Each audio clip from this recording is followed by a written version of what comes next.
इसने मेरे साथ गाना गाया है, तो मुझे इसने बहुत याद दिलाया रफ़ी साहब की। मुझे ऐसा लग रहा था रफ़ी साहब मेरे साथ गा रहे खड़े थे, तुम इनको गवाओ। तो उन्होंने कहा मैंने तो इसको सुना है। नहीं, तुमने क्या सुना नहीं सुना मुझे नहीं मालूम, बस मैं इतना कहती हूँ इसको गाना गवाओ, आपको गाना गवाना पड़ेगा, ये बहुत अच्छा गाता है।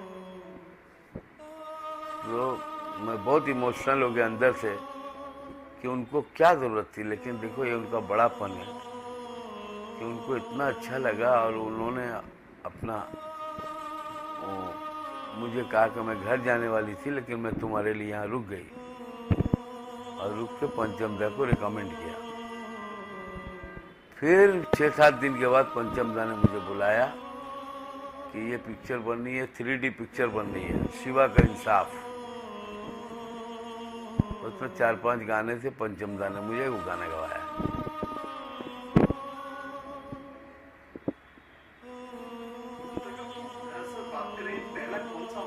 जो आपकी लाइफ में रहा कि वो भूले से नहीं भूलता, वो वाकया क्या था? जो एक अमाउंट, पहला अमाउंट जो एक मोहम्मद अजीज को एक पहचान बनी, एक हीरो बन गए मोहम्मद अजीज रात में, जब जाने लगे कहीं भी भीड़ में पहचाना, अरे मोहम्मद अजीज साहब जा रहे हैं। उस टाइम ऑटोग्राफ का जमाना था, सेल्फी का जमाना नहीं था। वो क्या था सर वाकया? घूम घूम के रोड तक चलना, जाके स्टूडियो में घूमना, कभी ऐसा लगा कि छोड़ के वापस आ जाए, बड़ी मुश्किल जिंदगी है, या फिर कभी बने तो वो वाकया बताइए। पहला अमाउंट क्या था, कौन सा था जो आपकी लाइफ में? नहीं, दिल में देखिए कई बार ख्याल आया कि कहीं मैं बेकार वक्त बर्बाद तो नहीं कर रहा हूँ। फिर मैं सोचता था अगर मैं वापस चला भी जाऊं वहां जाके करूंगा क्या, और तो कुछ नहीं, गाना ही गाना है। कब निराश हो यार? 83 के पीरियड में ही क्या? यही जाता था, कुछ होता नहीं था, लोगों से मिलता था तो सब मुझे पहचान गए थे, तो कोई मुझे भगाता नहीं था, अजीज साहब लेकिन का मैं आशिक बैठा नबील रहता अजीज। था चुपचाप। फिर लोगों की बातें सुनता था, रनिंग सिंगर सब आते थे, रिहर्सल करते थे, चले जाते थे गपशप हंसी मजाक करके, और मैं चुपचाप बैठा रहता था, अनजान आदमी। ये और पहला गाना पहली जो बड़ी पिक्चर मिली मुझे, मर्द, उससे मेरा बड़ा उत्साह बढ़ा, बड़ी हिम्मत मिली मुझे, क्योंकि स्टूडियो में ही मुझे इतनी वाह वाह मिल गई, इतने सारे म्यूजिशियन, सारे लोग वाह वाह वाह वाह हो गया। और मर्द का ये गाना गाते ही 20-25 दिन के बाद फिर दूसरा गाना भी मर्द में गाया मैंने, तंबू, हम तो तंबू में बम्बू लगाए बैठे। तो इस तरह चल पड़ा, बहुत बड़ा चेंज आया, बहुत बड़ा चेंज। मैंने घर लिया, मैंने गाड़ी ली,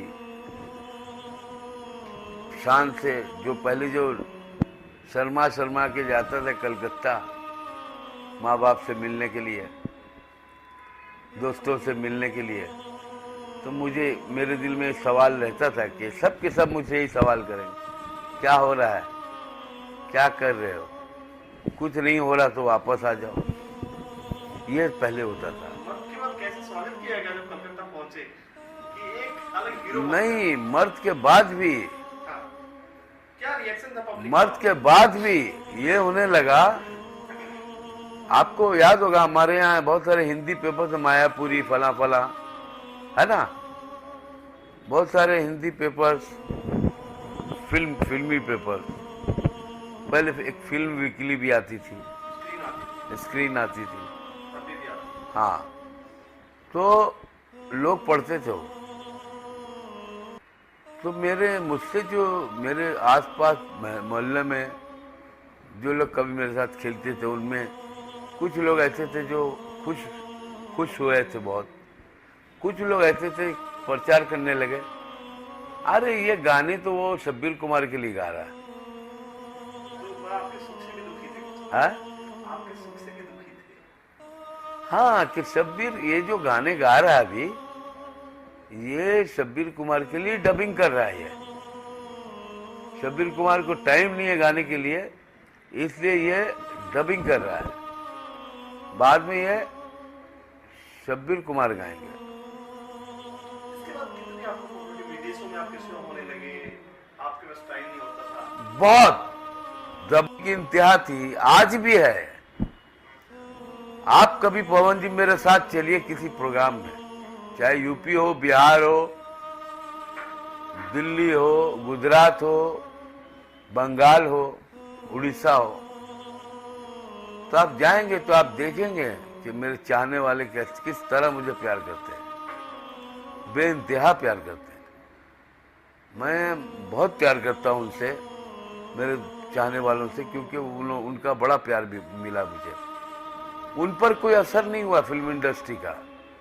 फिल्म इंडस्ट्री का जो स्वभाव मेरे साथ रहा कि मुझे जो आज काम नहीं देते हैं या नहीं बुलाते हैं, लेकिन उन पर कोई बुरा असर नहीं पड़ा। उन पर, उनके दिमाग में आज भी मैं वही मोहम्मद अजीज हूँ। वो मेरे गाने आज भी सुनते हैं, आज भी उसी तरह तारीफ करते हैं, उसी तरह मुझे प्यार करते हैं।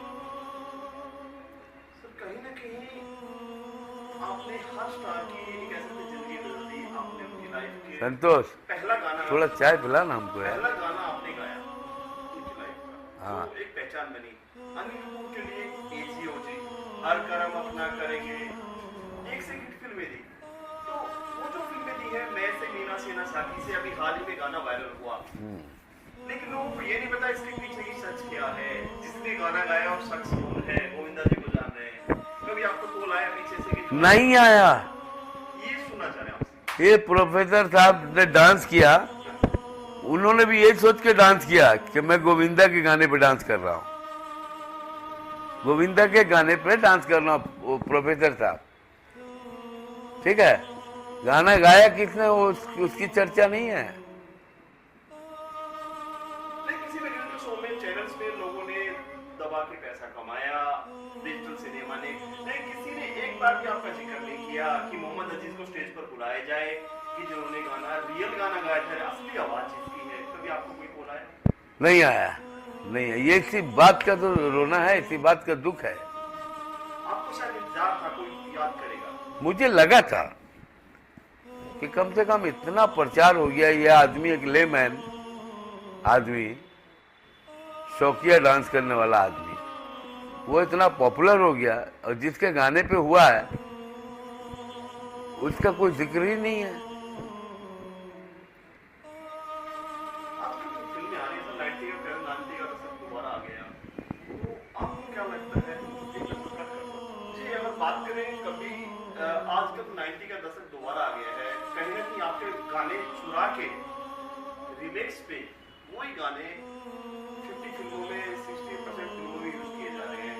तो क्या उसका रॉयल्टी आपको मिलता है या आपका हक बनता है कि आपको मिलना चाहिए? कितना दुख होता है आपको? नहीं, रॉयल्टी अजीज के साहब लिए था तो आशिक देखिए नबील कोशिश अजीज। जारी है। हमारी कमेटी बनी है, एसोसिएशन इसरा, उस पर लोग काम कर रहे हैं। हमारी इंडस्ट्री के जो अच्छे बड़े सिंगर्स लोग हैं वो भी इसमें शामिल हैं, और अपने संजय टंडन जी लगे हुए हैं। कोशिश जारी है, कहाँ तक कामयाबी होगी मुझे नहीं पता। अभी तक ऐसा कुछ बड़ा कुछ नहीं हुआ है फैसला, 4 साल 5 साल हो गए। बहरहाल कोशिश होने दीजिए, अच्छी बात है। लेकिन हाँ, कलाकारों को रॉयल्टी मिलनी चाहिए हर हाल में। गायक को हाथ में कुछ पैसे पकड़ा दिए गए, उससे तो जिंदगी नहीं चल सकती। उस टाइम सर आपको, एक कलाकार को ये सब नॉलेज नहीं थी, क्या राइट्स होते हैं, क्या कॉपीराइट होता है। आपको अमाउंट देख के आपको बाहर कर दिया जाता था, अमाउंट को गाना गाया खत्म। नहीं, वो चीज आज जो है, हाँ, उस चीज को अगर देखा जाए तो बहुत सारी कंपनियां हैं जो आपकी बदौलत आज भी जिंदा है। आप ये नहीं कहते आपने उनको जिंदा रखा, लेकिन कहीं ना कहीं थोड़ा बहुत देना चाहिए अगर आपके गाने रिमिक्स बनाया जाता है प्रोड्यूसर के साथ। नहीं, हमारे गानों से तो उनको फायदा होता है, लेकिन सिंगर को नहीं होता है। सिंगर को कोई फायदा नहीं है। सिंगर को क्या फायदा है? तो एक गाना आपने गाया है, कहीं ना कहीं आपका भी थोड़ा बहुत तो हक बनता है। हाँ, बनता तो है, लेकिन क्या किया जाए, जिसकी लाठी उसी की भैंस।